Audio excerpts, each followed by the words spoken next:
Hello and welcome to Nintendo Nostalgia. I'm your host Ryan Black, and I'm joined with my co-host Chris Warren, and we are back and we are playing with power. Chris, how you doing this week? I'm doing great. Hey everyone. Sorry we've been away for quite a while, but I'm thrilled to be back, thrilled to be with Ryan, and thrilled to be talking about all things Nintendo. There's been a lot going on, and we're Oh gonna yeah, try to, keep up with more episodes, but it's great to be back. How are you, Ryan?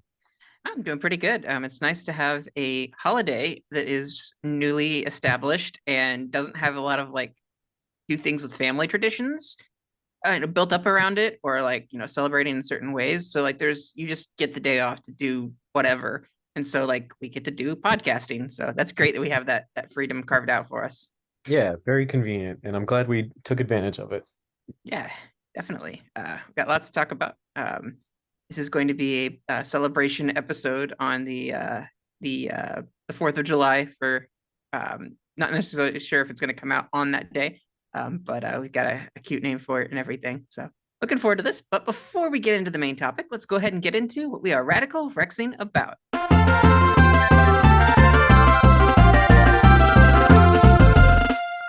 All right, Chris, kick us off. What you been playing? I've been playing a lot for once.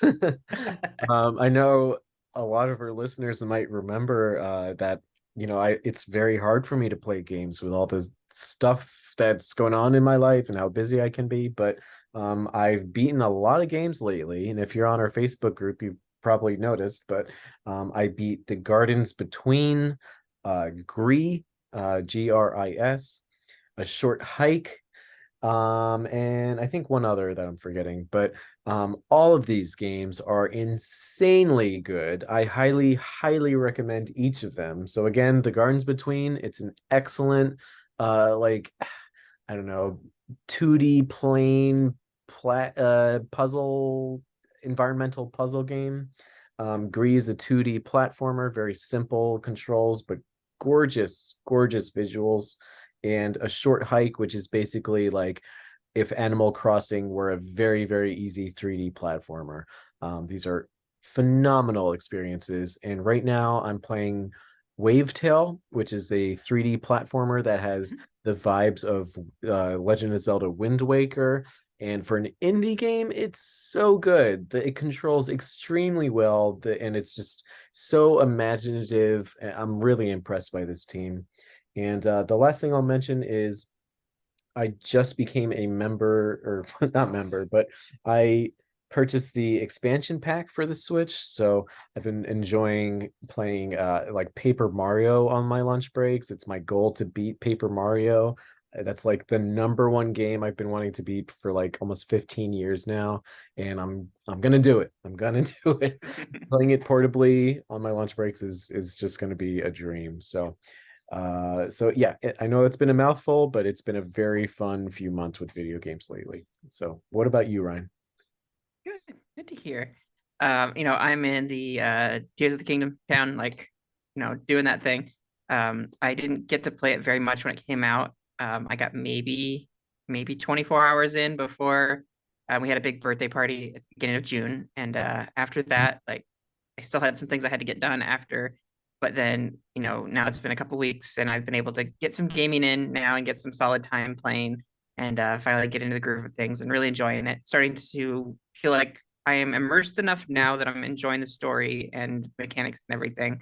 Whereas before, I was just kind of like going through the motions and doing things here or there, not really taking it all in because I had so much going on in my life. So it's nice to have this time to finally just focus on it and really, get out of it what I want from the story and the exploration. And the other night, I had a really cool moment where I was basically an area in the sky that's like you're in thunderclouds and watching the lightning streak across the sky, and there was like light streaming through the clouds as they passed by too because you're in the cloud, and then you saw the blood moon rise in the background, along with the lightning streaking and the light, shining through, like actual light rays coming through the clouds. Like it was just such a beautiful thing. Like, wow, like I thought, things are beautiful in Breath of the Wild. I got to experience that in VR and be really immersed.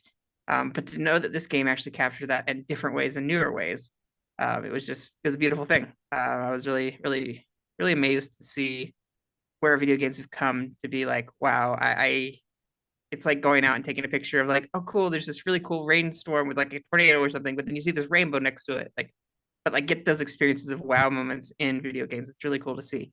And you can just go there and experience those things, and you just have to be there and take the picture at the right time. It's wonderful. I love those experiences. And then also just the ability to help people. And then as far as anything else that I've been playing, played a little bit of Splatoon 3, dusted that off. I finally updated my Pokedex, my living dex, now that Pokemon has released Scarlet and Violet to Pokemon Home. And so I, sent Pokemon back and forth, make sure I had everything updated on both the game and Pokemon Home, and got that knocked out of the way. And played a little bit of Kirby Tilt and Tumble. It was just 2 days ago. Maybe this was yesterday. I was able to I feel fulfilled enough in Zelda that I could stop and try some other things. So that's where I picked up Splatoon, and then also played Tilt and Tumble. And I was really apprehensive about playing that one because it's my favorite Kirby game, and I didn't know how it was going to hold up. One, how it was going to translate with the Switch gyro, and two, I was worried it just wasn't going to live up to my kid nostalgia, like rose-colored glasses. And the bit that I played, it felt really tight. It felt really accurate, and I felt like it was on point. I was definitely really comfortable with like that feeling that I got when I was first playing it, which I was really surprised because it became unplayable when I switched to the Game Boy Advance SP because the orientation was upside down essentially with the cartridge. So it no longer was able to be used, and it was a game that wasn't able to translate outside of that experience back when. And so I didn't have the cartridge. It was a really cool, clear, pink, sparkly cartridge. Mhm. But it's really cool to get to experience that now on the Switch, and the gyro feels right to me. I was really surprised by that. In fact, if I wanted to get it a little bit more accurate, I could even pop them in the Joy-Con holder controller. It's more like a Game Boy compact feel to get that true Game Boy feeling. But yeah, it had you do the thing where you lay your system flat and you calibrate it basically, and everything felt pretty on point from what I remember playing as a kid. So I was really pleased. I haven't played like a bunch of it, but I wanted to pop in there and like kind of calm those fears. So when I came back to it, I could just jump in and play. Yeah, I was surprised by how well it controls too. I will say, like, it's very different from the Game Boy in a way because you're holding Yeah. it on a wider Mhm. system. So that's a little bizarre. I got this. This is my analog pocket. Yeah. One of my main reasons for getting it was Kirby Tilt and Tumble because it's one of those games where you don't need, I don't want to say you need the original hardware, but it definitely helps and Yeah. elevates it when you do have that similar form factor and stuff. Yeah. I It wasn't. played Mhm. I played Tilt and Tumble on the Game Boy Advance primarily. I mean, I had the color, but Yeah. I shortly after made the switch to the Game Boy Advance, and so I had that wider feel anyway at the time. And that was pretty natural. But okay, yeah, it was really cool to have that nostalgia come back with Kirby Tilt and Tumble, and like again, it was my favorite Kirby game, and I think it's still going to hold up really well. It's one of the first Kirby games that I beat. And it was kind of like pinball, which I was really excited about. It wasn't necessarily Curry pinball, but it was, it gave me that feel. Like even has flippers and stuff in it, and the colors and the music, and I was just so charmed by it all over again. Like, oh yes, this does live up to my nostalgia, Yeah. and I'm excited to actually get some time into it once I've, completed Breath of the Wild, most likely. But that's kind of been some of the stuff that I've been playing. Pokemon Home has been a little bit of playtime, not a whole bunch. Um, I picked up a couple of games here or there. Like I was listening to a podcast and they said get Even the Ocean. It's a really cool like story driven game to experience, and I heard about it. And I'm like, you know what? I'll give this one a try. And I haven't picked it up yet, but that's on my list of games to play next. And I believe that would be considered an indie. But they have I think it was the All In podcast that recommended it to me. And then their other games are pretty good too. I don't have the developer on hand right now. Let me see. I'll get that pulled up so I can say, hey, here's who it's by.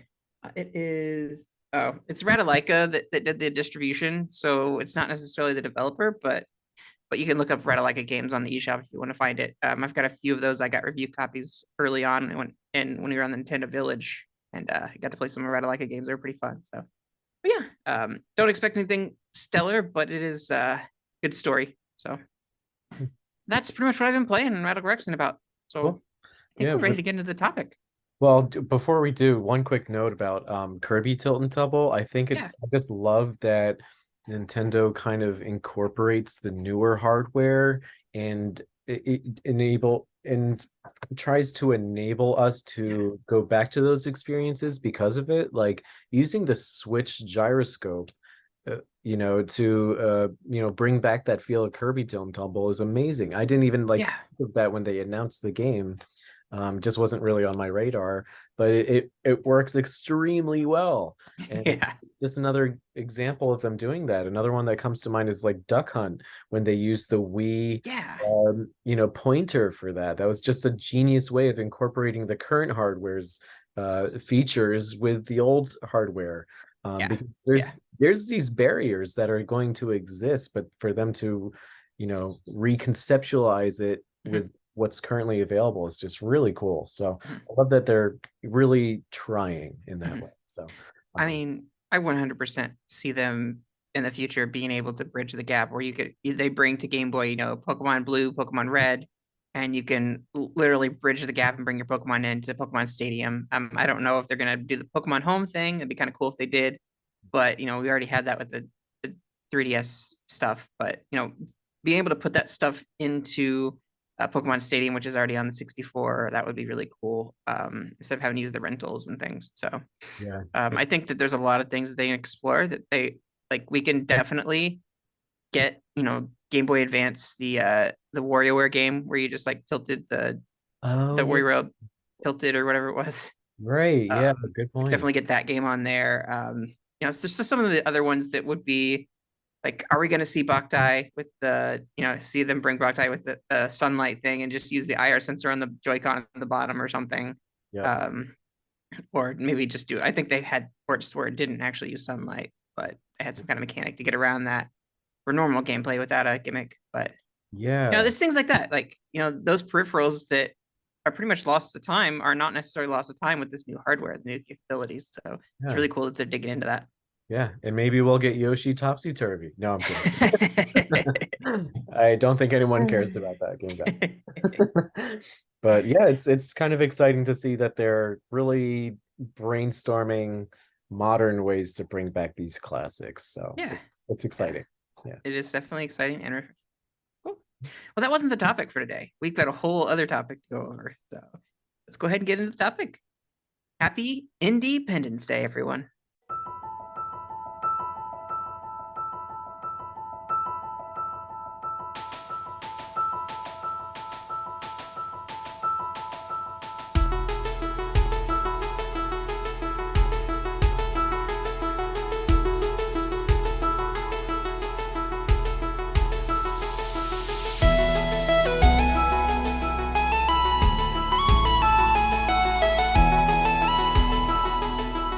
All right. I'm going to go ahead and kick us off here and talk a little bit about the history of indies. Indies started off with the concept that you don't need to have a publisher to go and post a game on a website or on a shop, because there was now an eShop available. DSiWare was some of the earliest mentions of an eShop, a place you can go and purchase games. And these indie studios that don't have a publisher, they can't afford to get a publisher to print, physical games and distribute them and all that stuff. You can just skip all that and someone can just download it straight to their system and play. And so from that point on, this birthed the indie movement. Um, and I love that this is a thing that has started with grassroots indie, and become this explosion of video game developers all over the world, like coming together and showcasing their games and showing things off. And there's hits and misses, but you know the quality is getting up there to the point where some of these games seem like they're, AAA titles, like with the graphics and everything. And so to take a step and look back at the roots and look at the nostalgia of it all is kind of what we're here to do today, and just give an overview all of what indies have brought to us. Yeah, I think it's really interesting to see how quickly the indie revolution really kind of took Nintendo by storm and even us fans. I believe that it kind of started, I mean, I would even credit Xbox for starting this because, they were the first to incorporate, I think it was like Xbox Live Arcade or whatever that was. Mhm. And so they really embraced indie games. Yeah. Microsoft has always really needed hits on their hands, and they really did find that on that platform. And so I think WiiWare and eventually DSware, etc., those were their response to Microsoft introducing that and really embracing that because they realized, like, if we don't jump on this now, we're going to lose out. Yeah. Um, so they were smart to do that pretty quickly, even though they had a lot of troubles with WiiWare with the storage limitations and stuff like that. But it's really fascinating to me how quickly it went from being a little like, hey, let's, a little nod to indie developers, these cute little games, to them really inspiring Nintendo themselves and also incorporating their own IP into these indie games and giving them to indie developers. And like you said, Ryan, there's many indie games at this point, especially during the Switch's lifetime, that rival the production value of a lot of these bigger AAA games. Mhm. There are many games that I prefer than over some of these third party and even first party titles. Yeah, totally. And it's not just, you know, taking over the AAA space, but also like bringing back series with their own spins, like spiritual successors that they bring into into the world. Like, we haven't had an F-Zero in how long now? And there's, they pop in and someone comes in and makes this fast RMX game. Yep. And in a way, it's been pretty interesting to see how, with a lot of these indie games, it's made by these really passionate developers and these people that are looking for some type of answer to fill the void of some of these titles just not being developed. So as many of us know, F-Zero just wasn't being developed. And so, these people were like, this is a great concept, a great gameplay loop that we want to work with. So as much as we love it, we can't really copy it, but here's our little spin on it. And Fast RMX is one of the best examples of that. And there's many other ones like um, as we all know, we love 3D platformers on this podcast. And so, Microsoft hasn't really done anything with Banjo-Kazooie, nothing substantial in a long time, if ever, really. So ukulele was their answer to that. And so it's brought to light some of the challenges of indie development because, as passionate as a lot of these developers can be, it takes a budget to make a game Mhm. that's that involved and stuff. And so it's been an interesting learning process along the way. But I think we've learned a lot of lessons as a result of these little experiments. And so Yeah. other spiritual successors include Wargroove, which you mentioned, when you and I were chatting, Ryan. Wonder Boy, I'm sorry, Monster Boy, from the Wonder Boy Yeah. games, and Bloodstained, because Castlevania is another title that for some reason hasn't had a good entry in a while. And so Bloodstained is the answer to that.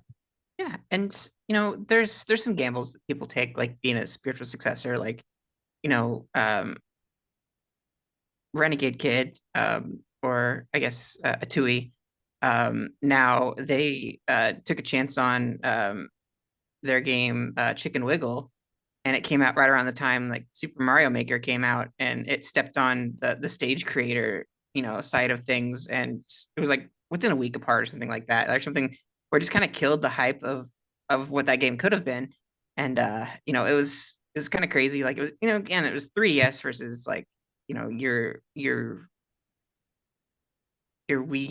uh Wii U, but it's still like they took a chance. They made a spiritual successor. It came out at the wrong time and it didn't hit very well. Which, it's unfortunate, but that's the risk that you have with these spiritual successors. And some do just fine, releasing aside, right alongside their counterparts of a similar caliber. Like, it just depends on how they time things. But, we wanted a Paper Mario successor, or we wanted Paper Mario, and we got things like Bug Fables and things like that, where they brought us the Paper Mario style, and it came out around the same time. Like Nintendo, like shadow dropped their own Paper Mario, new Paper Mario entry, but it didn't really hurt the other one that much, which was good. And it could be partly due to like Kickstarters and being backed, and so it didn't hurt them super awfully because they already got their money up front before the other one came out and basically ate up all the funds there. But there's those little strategies that you have to take into account as an indie developer. But that whole market has become very different than when it first started out. Its humble beginnings on the early eShops and live arcades and things. So. Yeah.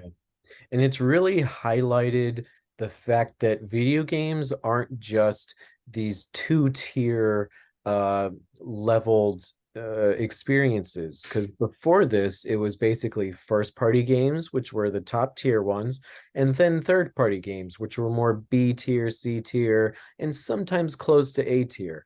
But with indie games, it's really blurred that distinction. And so, like we mentioned before, some of these indie games are on the same level as these top tier, I don't want to say like AAA games, but A tier games, I would say, and sometimes S tier, really.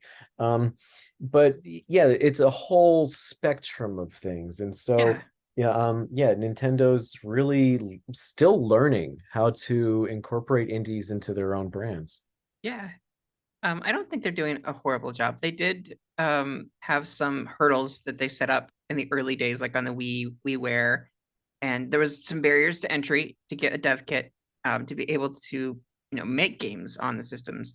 But a lot of accessibility, a lot of more I guess more freedom, or more, I guess, modern tech, like let's say the Switch. Like you can just drag and drop from a PC created game to Switch, pull back some shaders and things and get things running. I mean, it takes a lot of work, but it's a lot more friendly than just having to make something that's proprietary that is basically reworking your whole code just to work on something that's Nintendo specific. And Right. so they've positioned themselves well to allow other third parties and these indie developers to come onto their platform and make games. And the fact that the Switch is portable is another thing. Like you could play this on the go. Like I could sit in front of my couch, but I could go and play this on the go right now. So that's another big part why they went really well, or did really well and do really well on the Switch. Yeah, Um, that's a great point, because originally indies felt more of like a knockoff. mhm, A lot of the games felt like knockoffs or side quests and stuff like that, mhm, and these like quick little tech demos about mhm. the Wii and the Wii U, and these developers had to think of cute, clever ways to incorporate the hardware.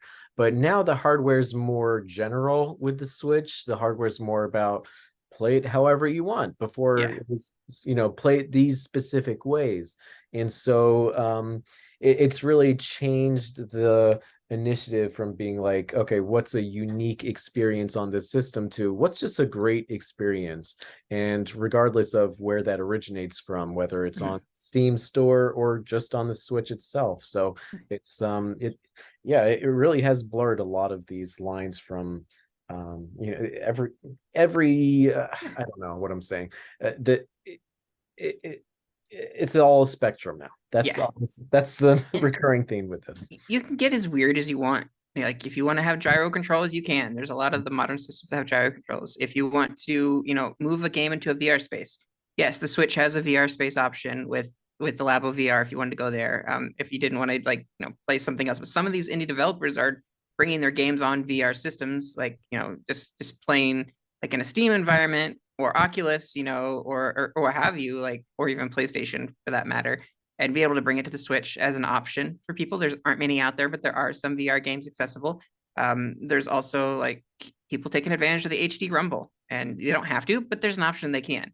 And it may take a bit of resources to put that extra like detail in there, but there's a lot of tools and a lot of new ways to experience games and to work with gimmicks and stuff. A wide variety of experiences.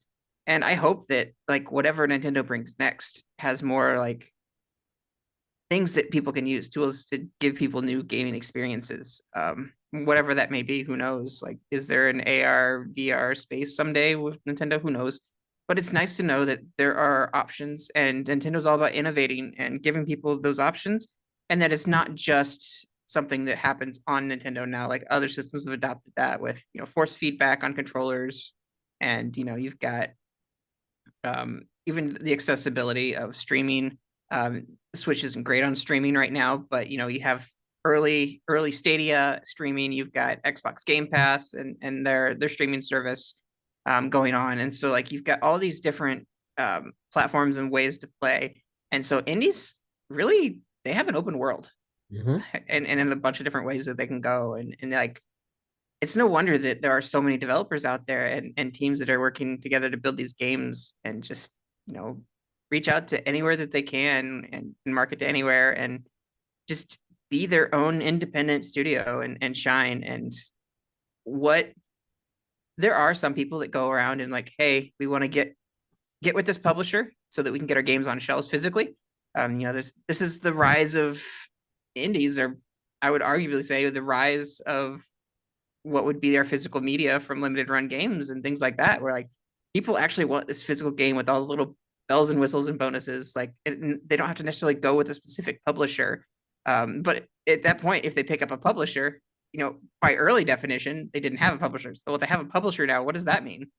Are they self-publishing? If they're using a company to produce those things, where does that line go? And like what I think the definition of an indie has changed quite a bit, and it's more of tenure and how long you've been around and how the quality of your games that you produce almost. It seems so it's got a different, it's in a weird awkward teenager transition stage, preteen, what have you, but I think there's a lot of expansion and growth opportunities there.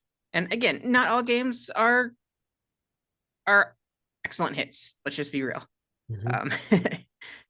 But it's interesting to see how, initially Nintendo showed other developers what can be done on their system, Yeah. And so it's almost reversed in a way where indie developers show, hey, you have this hardware and this is our fun little idea, and here's something a little bit different.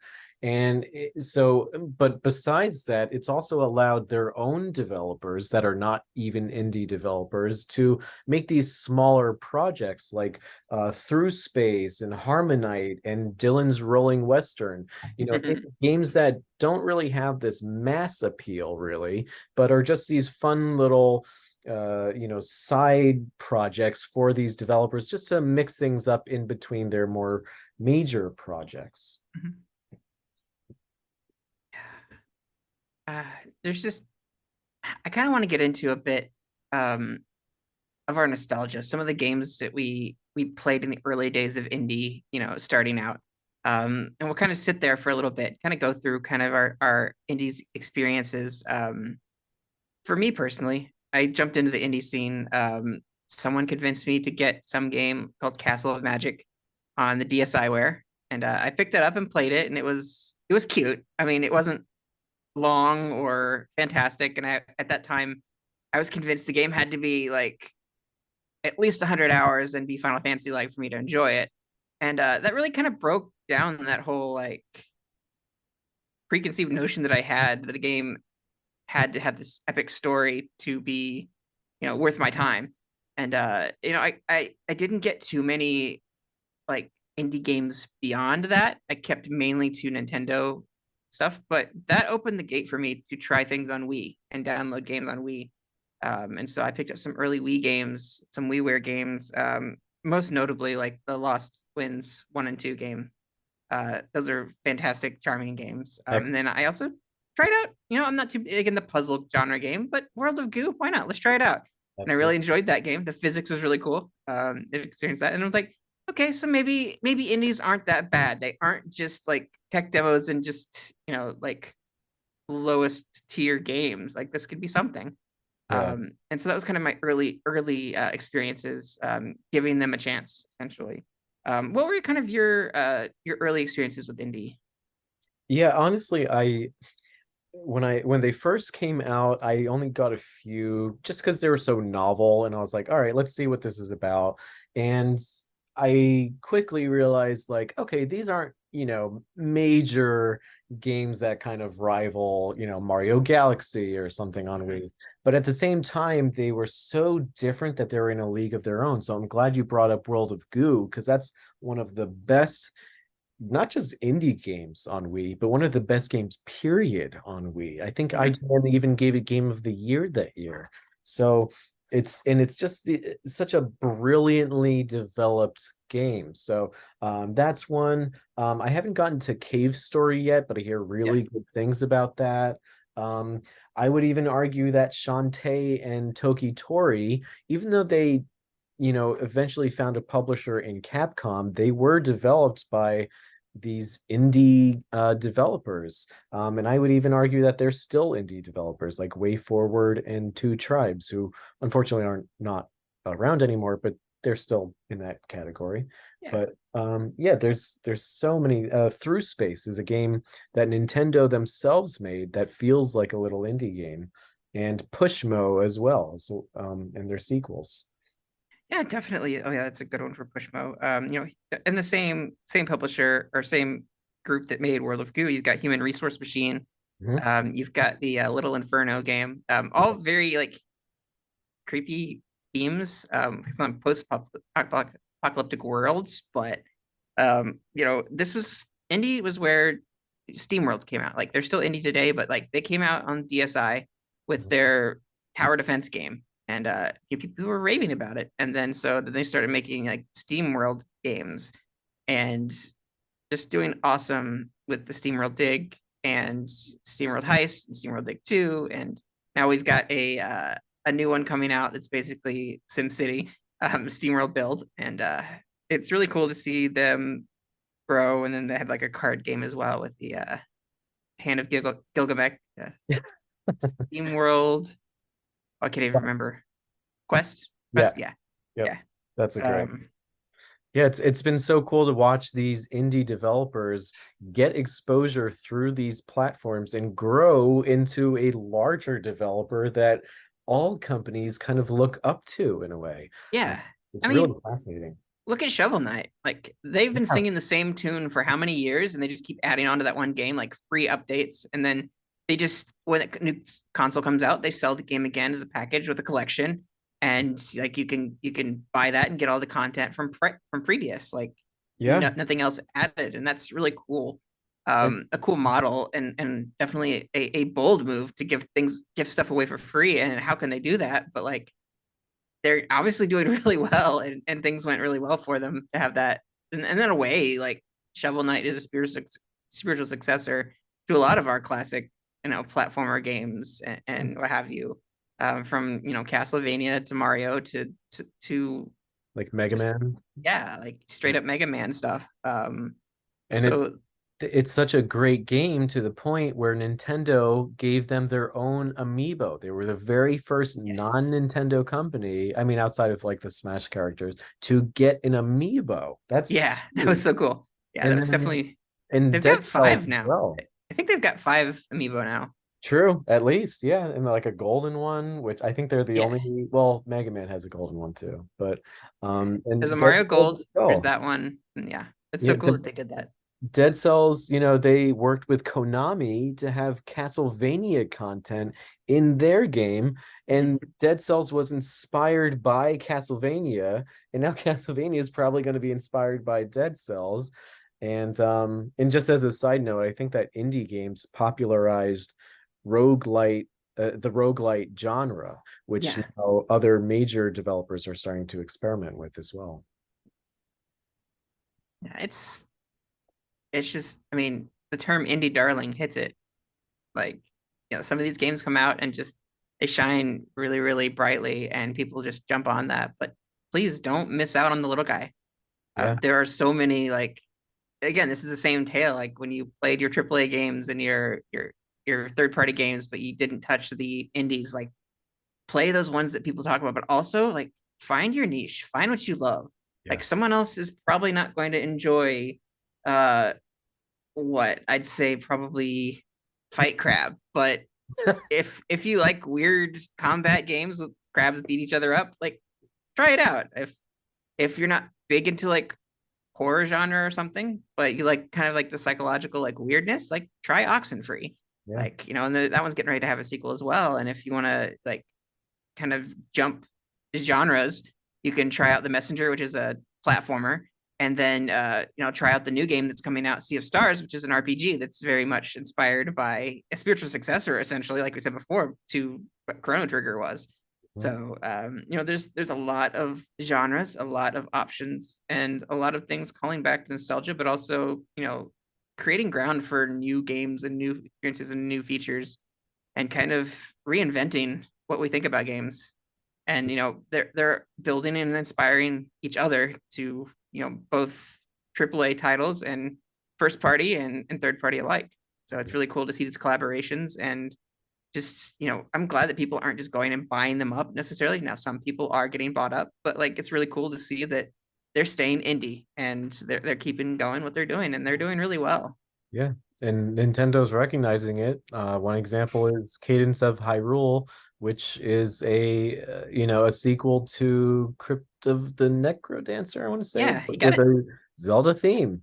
And there's a reason why, a lot of these games are getting physical versions. It's because people recognize their value and how precious they are. And separate from that, the barrier to access has been bridged by A, having a physical game, and B, these very low prices. You can get a lot of these games for just a few bucks. So if you haven't dove into the world of indies, I highly suggest you do. Yeah, it's a wonderful world. Mhm. I did want to give a shout out. We've had a couple of indie studios on the show. We've got Old School Racer 2, Riddler Soft Games. They came on and they gave us some game codes. We got to distribute that and got to play it out and talk about it. Um, we've also had most recently we had Kaze team come on and talk about their game. And it was a really like enjoying experience to get to talk with them and learn a bit more about the indie developer side. So if you want to listen to some past indie episodes, those would be some good ones to take a look at. Highly Um, recommend Kaze, by the way. Totally yeah, rivals Donkey Kong Country. Phenomenal yeah, game. it's awesome. And we've even talked about Iconoclasts Yeah. ourselves. It's awesome game. 3D platform lovers like New Super Lucky's Tale and of course Ukulele. And don't miss out on Ukulele sequel for sure. That one's a great one with Impossible Lair. Even better Definitely than different. It's the 2.5D Donkey Kong Country feel. And so yeah, definitely another one of those awesome 2D platformers, more on the keeping things rolling, keeping things moving type, unless more the precision platforming like you would have like a more like a Mario thing, I would think. But there's also your Metroidvania, with Zeo Drifter.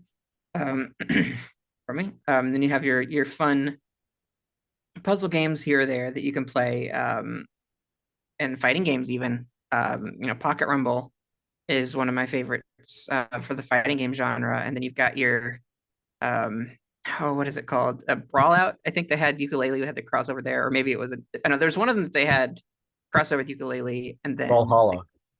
Brawlhalla. Okay, so yeah, they've had some games where they have crossovers from different things in them. I think Shovel Knight appeared in a couple of games, like Blade Strangers had Shovel Knight appearing randomly in it. That was a Nicalis game, which I highly recommend. Pretty much all of Nicalis games.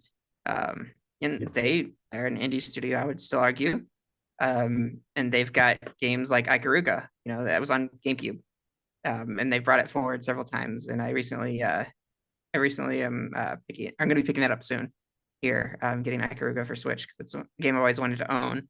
Um, that's a shmup. You've got genre options and different takes on different genres. Like you want to do a dungeon shoot 'em up, like Enter the Gungeon, go for it. Like it's fun, it's crazy, it's quirky. Dungeon crawling shmup that's procedurally generated. I mean, this has brought on the era of roguelite and roguelike games. One of the early ones on Switch was like Has Been Heroes. But these games that are very arcadey in their feel, like you run out of lives, you start back at the very beginning, like no progression. And then there's roguelite, which is you run out of lives and you get to carry some things over so that your next run is a little bit more powerful. And, eventually keep pushing through to get to the end. And you've got breakout games in that genre like Hades, which is won, countless awards.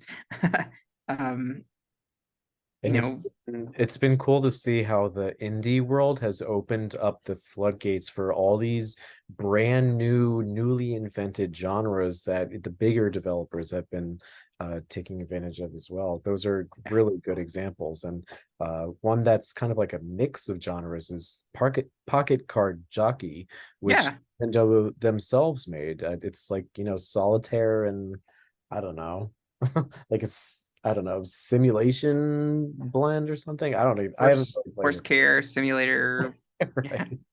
Yeah, so it's just been fun to see these weird experiments and see how far they take off. yeah, yeah. Some standout games like Blossom Tale was like a Zelda 2D Zelda inspired game.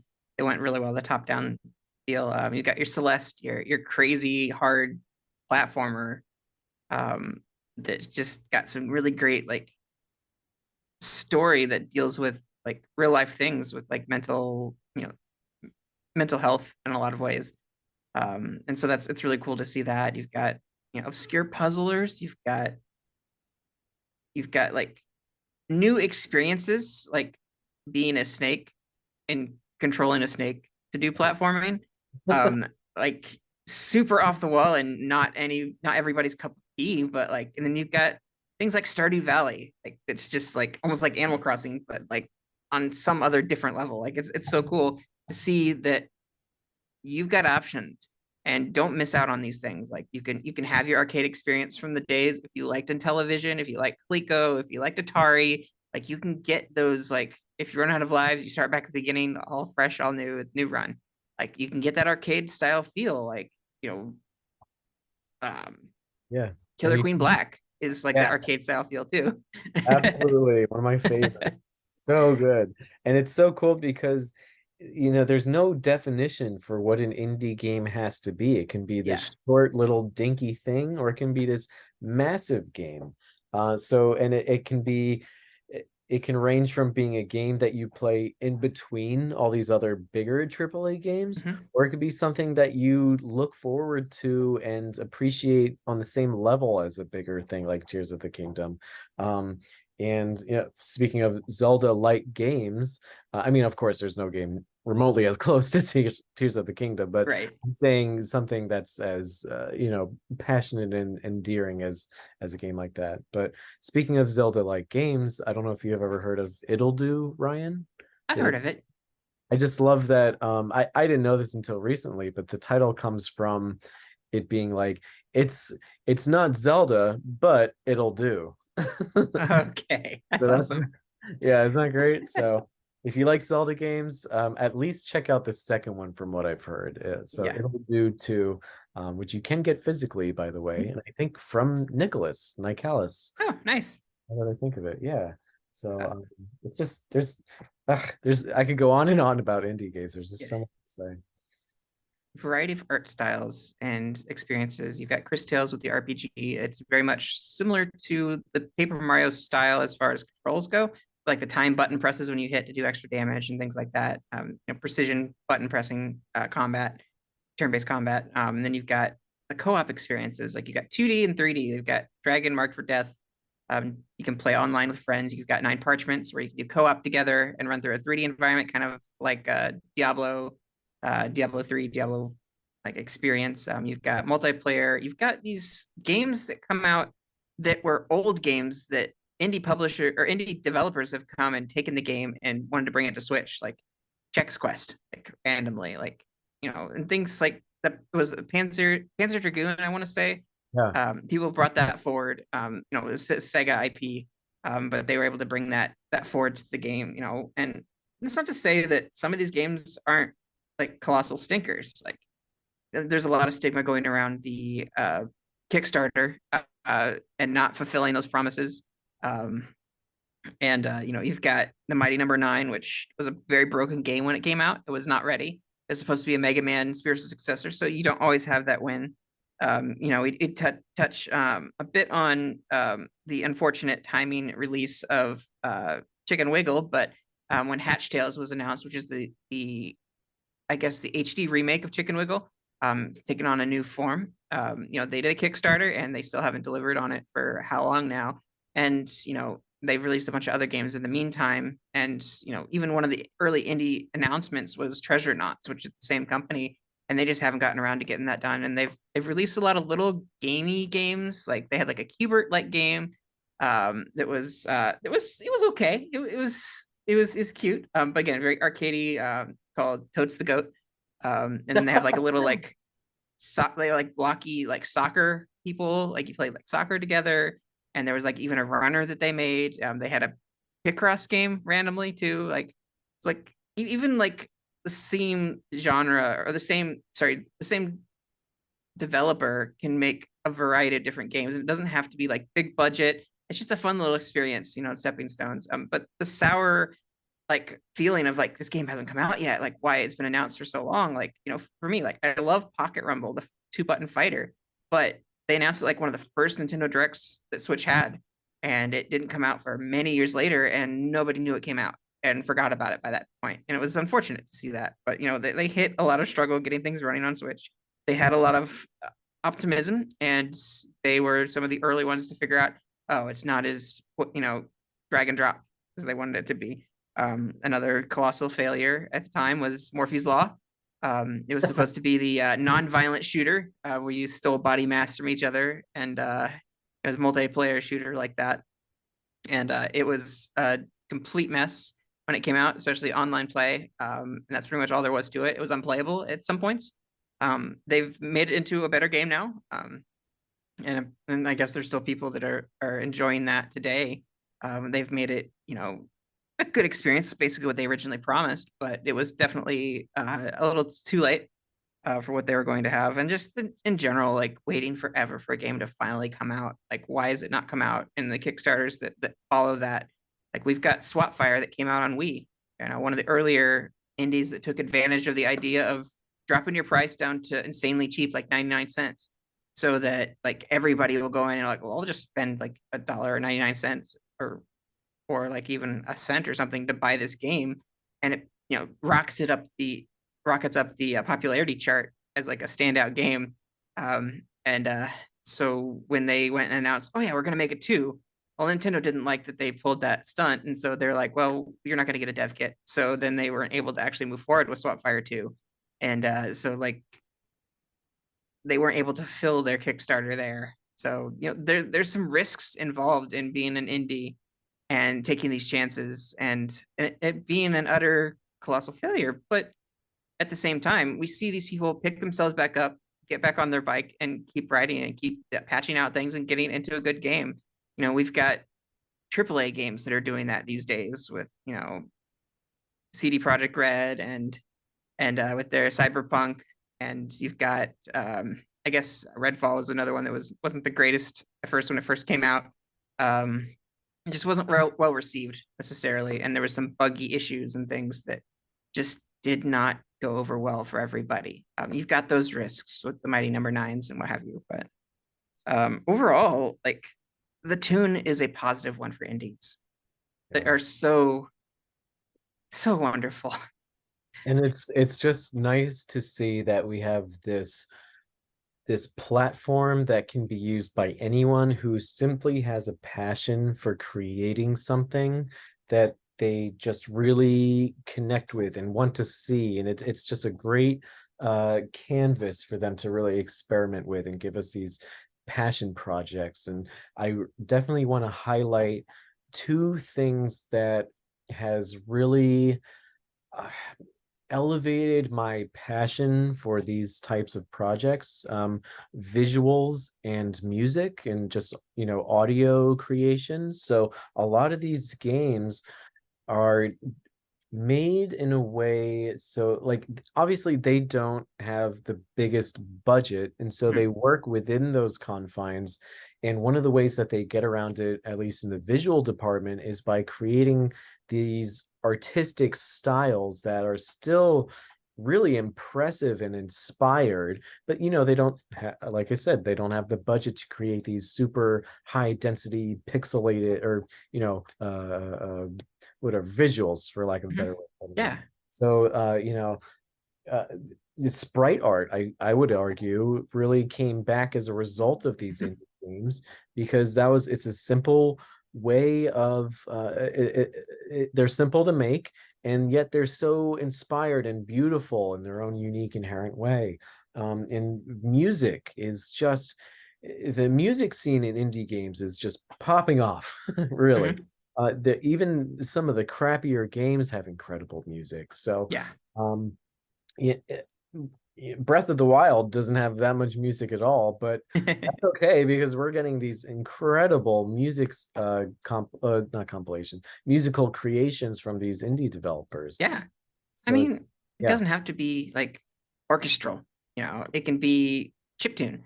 yeah. And like, checking off all the boxes, Undertale, one man team that made this game, like Toby Fox.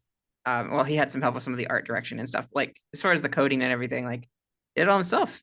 Awesome chiptune music, really awesome like art, 8-bit art style, 16-bit art style in that range. Um, just wonderful story. Uh, a lot of like you're not going to get the same experience each time you play. There's a lot of deep lore that you can explore and like things to uncover, and like just it's a really great package altogether. And that's definitely a standout indie overall. Um, That's a great point, that it really only takes one person to create some of the most incredible games that we have available to us. Another example is Octahedron, which is also on Switch. And I played it. I got the physical version through Super Rare Games, and I tweeted out the developer, "Hey, you guys are incredible. What an amazing team you have to make such an incredible game." And the person tweeted back to me, "Hey, it's just me. I do all the social media. I did all the music. I did all the visuals and programming and art and all that. It's just one person." And it's just amazing to me. yeah. Axiom Verge, the dude, Mhm. one person team, like he basically raised the money to, help his family like Right. with medical and things like that. Like outstanding. Like, part of the proceeds just go to help like their family with the medical bills and stuff. Like, wow, like so cool that like there's these passion projects. There is so much heart behind indies. It's just unreal. Like just to know that like they love video games and they want people to experience their stories, their art, their experiences, their creations, but also like help out like in their communities and things. Like it's so cool to see that Yeah. used in such positive, inspiring ways that you don't Yeah. necessarily see the AAA titles doing, So Yeah, that's a great point. used for And a good cause. right. And Nintendo's been embracing the the magic of these games by not just highlighting them in their own Nintendo Directs, but giving them their own separate form of Nintendo Directs with the Nindy Directs, where Mhm. it just highlights all these indie games. And I think it's at the point where Nintendo realizes that indies have been pivotal to Nintendo's success, specifically with the Switch. I would honestly say that the Switch would not be in the position that it's in had it not been for all these phenomenal indies that were launched at the beginning of the Switch's life. Yes, we had Yeah. some great Nintendo titles, but it was just back to back banger after banger with these indie games. And so Mhm. Nintendo realizes that, and I hope that they continue to embrace that as we move forward. Definitely. Yeah. So I did want to highlight just a bit of like let's zoom out and take a look at what our favorites were so far in this point in time. Like what are some of our absolute most memorable indie titles that we've played recently? It doesn't have to be on Switch. It could be, early days or up through today or, you know, and then we'll get into a bit about like what we're anticipating coming out for indie in the future. before we wrap up the episode. So let's go ahead and get started. Chris, do you want to kick us off on some of your favorite indies that you've come across? Oh, that's a great question. You've got lots of physical games you've picked up, so you've got a lot to pick from. I sure do. So, I mean, I'll just quickly highlight the games that I mentioned at the beginning of the episode that I was rexing about. The Gardens Between is just, I will say, like, something that I love about indies is that they are so much more emotional to me than what I think I would get in other first party games because they're coming from such a deep artistic place with a lot of these creators. So the Gardens Between is basically a an environmental puzzle game where you manipulate time, and it's kind of, I mean that I'll just leave it at that. But I love the idea because it's the world is based on the memories that these two friends have, their childhood memories, and it's like all these metaphors within the environment that um,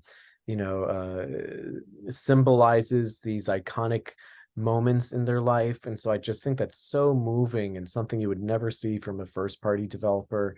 And the other one, Gree, is completely hand drawn and has this watercolor aesthetic, and is it's so simple but so mesmerizing. And for that game, it's just about a gray world that you slowly bring color back into the world, and Mhm. it's so emotional. It's all these pieces put together come into this amazing package.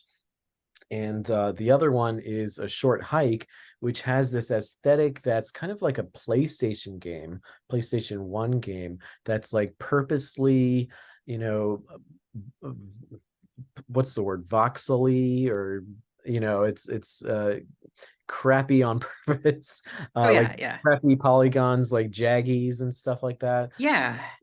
It's like a very, very, very simple 3D platformer. It's like 2.5 isometric Mhm. view, and it has that same charm of Animal Crossing with these Mhm. cute characters, and it's just very chill. And you just explore at your own pace, and there's just all these cute little side quests for you to have. And it's not a big game. You can complete it in like an hour, or you can take your time and have it be a little bit longer than that.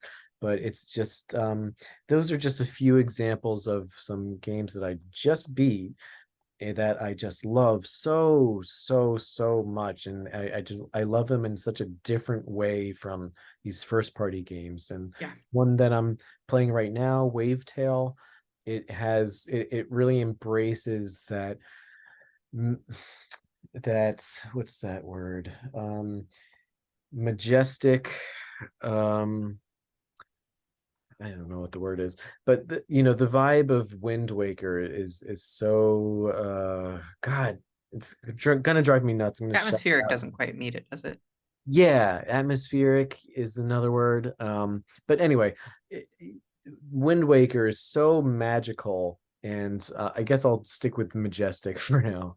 Um, it's yeah, has the vibe of Wind Waker and is a 3D platformer. Finally, there's so few for some reason, but it really nails what I'm looking for in a 3D platformer. Yeah, And it's just yeah. a very unique experience. What about you, Ryan? Some of my ones that were just favorites throughout, I guess time. Might get a little emotional on this one, but Oxenfree is a really good one. It's kind of a psychological horror. It's not like super like it's just weird and creepy, but in a kind of like butterfly effect sort of way. And the person that recommended it to me used to be a co-host on the show, and he passed away due to COVID. It was super sudden, but Chris White he recommended that game to me, and we experienced it, and we got to have a good time together, heart to heart, on this game and the experience. And it was how phenomenal this indie game was. Like when we were like, I was still not the greatest of mind on indie games, and like he challenged me like pick up this game, and I did, and I really enjoyed it.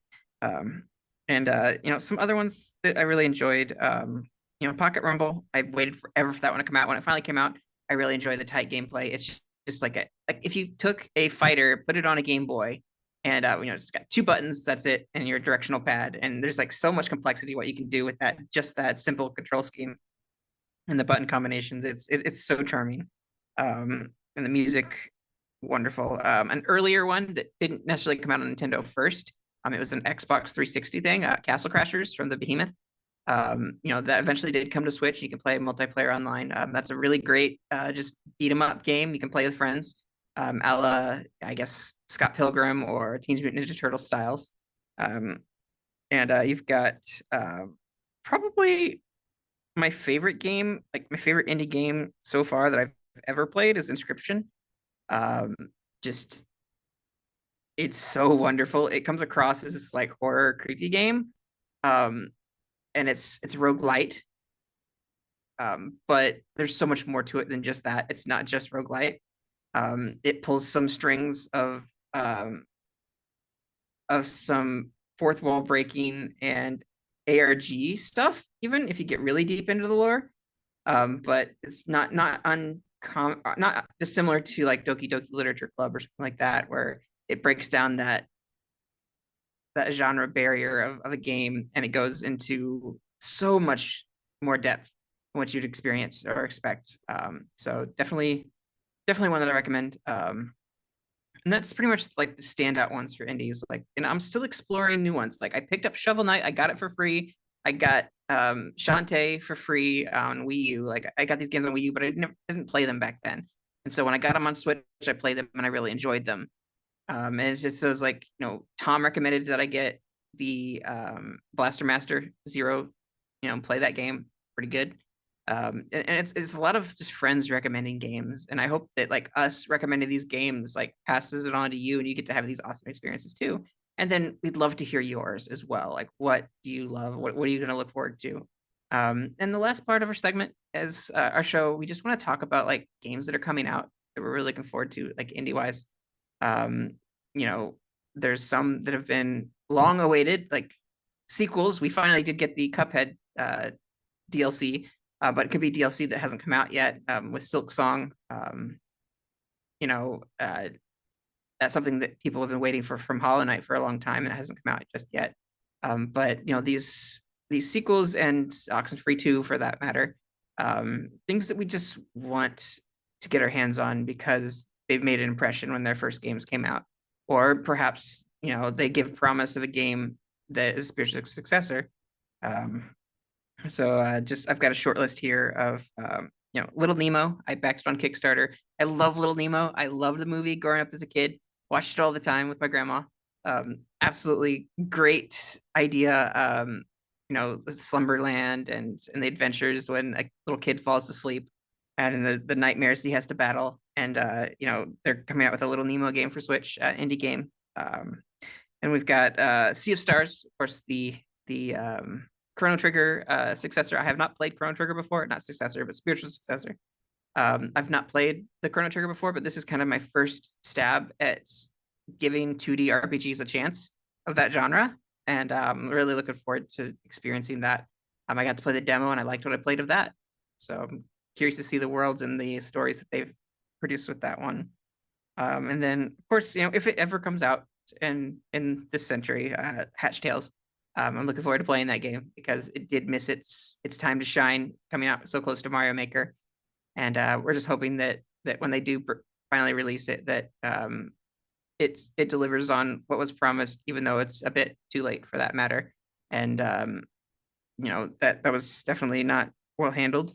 And then of course we don't even know what's happening with SWATfire 2, but it'd be kind of cool to play that one. And are there any games that you're looking forward to that's on the horizon? Some things that you heard announced recently, or things that like, oh yeah, that might actually really interest me. Like anything that really wowed you in an indie direct or what have you.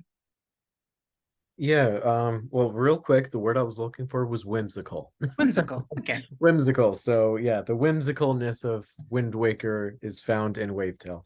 But yeah, I mean, I something that I look forward to in indie games is the unexpected. Because something that indie games give us is something that's, well, let me just backtrack and say that with a lot of these bigger games, with these sequels to these bigger games, like whatever the next Mario game is, we know what that's going to be like. It's something that's expected. And so something that I love about indies is the unexpected, is how they give us these curveballs and take us out of our comfort zones and give us something that's completely fresh and unexpected that we didn't even know that we wanted. And I kind of liken that to the GameCube era, where we wanted all these specific sequels and stuff, but they ended up giving us these weird experimental games. And Nintendo kind of stopped giving us that. They gave us Metroid Prime, but they don't really take as many chances anymore. And so indie games kind of fill that void and give us something that's unexpected and even deeper and more emotional. So some of the games that I haven't played yet are Night in the Woods and Mhm. Celeste, and these are games that talk about that kind of touch on topics that are things that other developers wouldn't even touch, like Yeah. depression and suicide and other more really mature topics that are hard for us to talk about, but they're so necessary to the human experience. And I think it's such a beautiful thing to have this artistic medium for these creators to experiment with these topics. So I'm looking forward to these unexpected games. Um, Yeah. so yeah, it's just fun to know that I don't know what's out there and on the way. Yeah. Um, you know, we feel that a lot with things we were hoping to come to the Switch. They were on other platforms. We've got Ori that finally came to Switch, and they've got some really great emotional moments there. Um, and just things you didn't expect to be a huge emotional impact. Like dealing with like mental illness in games is a really cool thing. And like dealing with people, struggling with their marriage with like It Takes Two and how they work through things, together to get back to where they were and the struggles that they were causing for you know, their own daughter because of the things that they were doing. They weren't being considerate of things. I've not played through the whole game, but there's that, and then there's also like Senua Hellblade, Senua Sacrifice. Like it's very much deals with like the voices in your head. Like you get to experience what that's like put on headphones when you play that game and just hear all the little voices like talking and try to figure out like these are all the things that this person is hearing, but also has to do like their tasks and stuff around despite all the noise and suggestions and things like that. It's just a lot of different feelings that it's hard to keep it all. You get to experience those things and know what people are going through and relate to people and help overcome certain tasks and some things to help you become a better person. Like when you experience these stories and learn how to cope with things. It's just really cool that indie is a platform to give us those experiences and to grow and learn about our humanity. Yeah, totally agree. Well said, Ryan. All right. Well, I think that wraps up the end of our show. I hope you enjoyed this Independence Day episode. It was fun. We had a lot to talk about. I'm sure we've got lots more to talk about, but definitely don't have all the time in the day. So I'll go ahead and wrap up the show. You can find the show on Apple Podcasts, Google Podcasts, Spotify, Amazon Podcasts, Pandora Podcasts. We also have some limited content on YouTube. You can also find us on Facebook at Nintendo NOS for our Facebook page. On TikTok, Nintendo_NOS. On Twitter at Nintendo_NOS. Instagram, Nintendo NOSIN. You can find us, you can shoot us an email at Nintendo nostalgiain at gmail.com. You can also call us on our nostalgia hotline, share your memories, and show us some love at 317-969-5690. Yeah. Well, And we also have a voicemail from Josh that I totally forgot about. So yeah, we'll leave that in this episode as well. So you can hear Josh's thoughts on indie games. But yeah, it's been so great to be back, especially with you, Ryan. And I look forward to many, many more episodes. Sorry, everyone, that there's been a hiatus, that we've been on hiatus, but we're gonna get around to it as best we can. We can't promise it's gonna be consistent and regular, but we'll put out an episode whenever we can because we love this so much, and we're so thankful for all of you for sticking with us. And thank you for listening, and looking forward to many more episodes coming up. yeah, we're definitely glad to be back and playing with power. Later, Preston. Bye, everyone.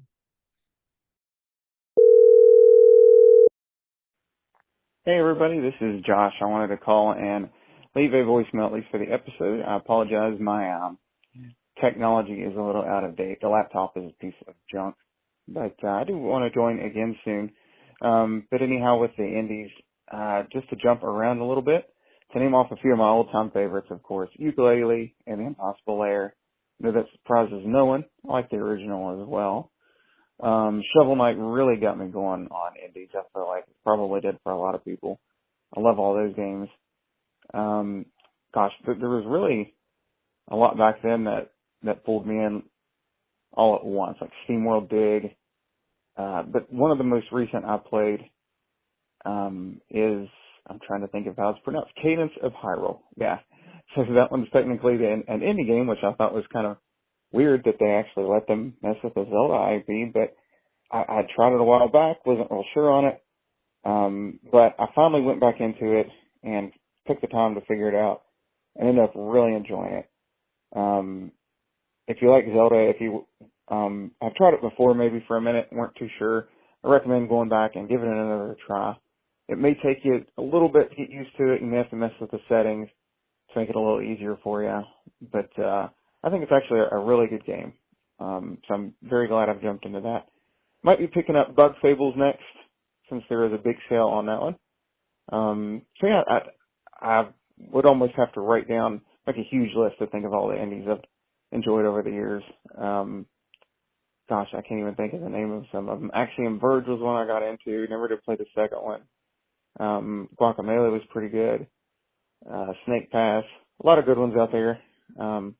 A lot I've probably looked over for one reason or another, but yeah, hoping to see more good stuff from there. Thank you guys, and I hope to talk to you again soon.